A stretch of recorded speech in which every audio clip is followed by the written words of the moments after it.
అందరికీ వందనాలు. వీళ్ళందరూ చెప్పినాక నాకు బైబిల్లో ఒక స్త్రీ గుర్తొచ్చింది. అంటే నేను వాక్యం చెప్పను కానీ అంతటోడిని కాదు, అంత పరిశుద్ధుడిని కాదు. చిన్న రెఫరెన్స్ చదువుతాను చూడండి. అపోస్తల కార్యము 9వ అధ్యాయము 36 నుంచి చదువుతాను నేను. మరియు యొప్పేలో తబిత అను ఒక శిష్యురాలు ఉండెను. ఆమెకు భాషాంతరమున దోరక అని పేరు. ఆమె సత్క్రియలను ధర్మకార్యములు బహుగా చేసి ఉండెను. ఆ దినంలో ఆమె కాయిలా పడి చనిపోగా వారు శవమును కడిగి మేడగదిలో పొరండబెట్టిరి. లుద్ద యొప్పేకు దగ్గరగా ఉండట చేత పేతురు అక్కడ ఉన్నాడని శిష్యులు విని అతడు తడువు చేయక తమ యొద్దకు రావాలని వేడుకున్నట్టుకు 2 మనుషులను అతని యొద్దకు పంపిరి. పేతురు లేచి వారితో కూడా వెళ్ళి అక్కడ చేరినప్పుడు వారు మేడగదిలోనికి అతనిని తీసుకొని వచ్చారు. విధవరాడందరూ వచ్చి ఏడ్చుచు దోరక తమతో కూడా ఉన్నప్పుడు కుట్టిన అంగీలను వస్త్రములను చూచుచు అతని ఎదుట నిలిపిరి. పేతురు అందరిని వెలుపలికి పంపి మోకాళ్ళుని ప్రార్థన చేసి శవం వైపు తిరిగి తబిత లిమ్మనగా ఆమె కన్నులు తెరిచి పేతురును చూచి లేచి కూర్చున్నాను. ఇది ఎందుకు చెప్తున్నానంటే, నేను 99లో ఇక్కడికి వచ్చాను. ఇక్కడికి వచ్చినాక ఫస్ట్ కమలం తెలియదు. కమలంకి మంచి ఫ్రెండ్స్ ఉండేవాళ్ళు, ఇద్దరు ముగ్గురు మొత్తం నోహన్నయ్య కూతుర్లు 2.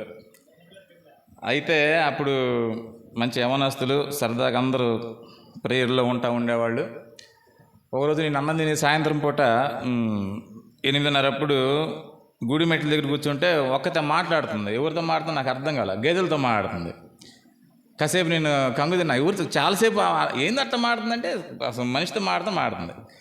తర్వాత నేను నిజానికి జాబ్ రావటం, గొలుగొండలో చేరటం, అందరూ సోన్ మాస్టర్ గారు చెప్పినట్టు నడుచుకుంటూ వస్తే వాళ్ళ యొక్క కమిట్మెంట్ అందరూ వండర్ అయ్యేవాళ్ళు. సరే, నాకు తర్వాత నేను మా పిల్లలు పుడతాం, పిల్లలకి చాలా సేవ చేసింది ఆమె. అందరికి చేసింది. మా పిల్లలకి అంటే మేము ఎక్కువ శాతం అక్కడే ఉండేవాళ్ళం, రెసిడెంట్ స్కూల్ కాబట్టి మా 3 పిల్లల్ని చాలా బాగా చేసింది. ఆ విషయంలో మేము చాలా రుణపడి ఉన్నాం ఆమెకి. అయితే ఆ రుణం అనుకోకుండా దేవుని బిడ్డల దగ్గర ఇక్కడ లిల్లీ, జాషువా వాళ్ళు తీర్చుకున్నారు. అది చాలా సంతోషకరమైన విషయము. అయితే ఇక్కడ సంఘములో పరిచర్య చేయుట అనేది చాలా గొప్ప విషయము. వాళ్ళు అలా కమిట్ అయిపోయి బంధుమిత్రులందరూ వదిలేసేసి వీళ్ళే నాకు ఇంక సర్వస్వం వీళ్ళని చెప్పేసి వచ్చింది. అందుకు దేవుడు ఆమెని చెయ్యి విడిచిపెట్టలేదు.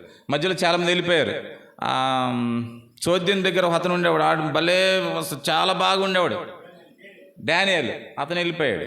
కానీ కమలమ్మ అతను వీళ్ళందరూ నాకు దేవుని సేవకులు, దేవుని ఇల్లు అని చెప్పేసి వాళ్ళ పిల్లలకి వాళ్ళు పరిచయం చేస్తే నాకు మోక్షం వస్తుందనే ఉద్దేశంతో చక్కగా చివరిదాకా వీళ్ళతో గడుపుతూ, నిజంగా వాళ్ళకి కొడుకులు కూతులు చేసేవాళ్ళు కదేమిట, ఇలా కార్యం జరిగేది కదేమో ఆమెకి.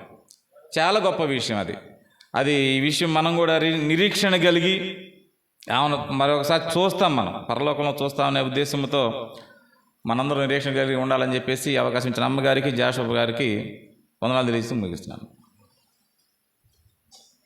Thank you. వందనాలు.